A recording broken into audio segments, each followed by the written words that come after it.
মুস্তাফিজকে এত বেশি দামে কেন কিনলো জানো?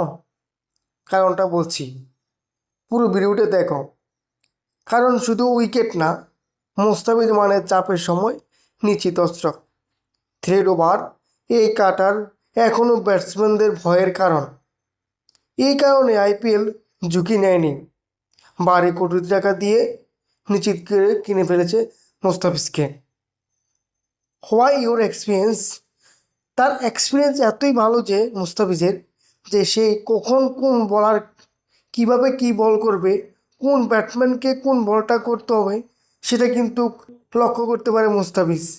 তাই বোধ হয় এত দাম দিয়ে তাকে কিনে ফেললো। তার বোলিং লাইন এতটাই সুইং, যে এতটাই মজবুত হবে সে করে, সে তখন ঠান্ডা মাথায় ভেবে একজন ভালো ব্যাটসম্যানেরও ভয়ের কারণ হয়ে দাঁড়ায় এই মুস্তাফিজ। আইপিএল প্রত্যেকবারের সময় মুস্তাফিজকে কিনলেও এবার একটু কড়া দামে কিনলো। এর মূল কারণ একটাই, তার বোলিংয়ে জাদু মাখা আছে।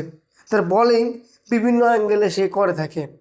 তাই বোধ হয় মুস্তাফিজকে তারা কোনো কিছু না ভেবে 12 কোটি টাকা দিয়ে কিনে ফেললো।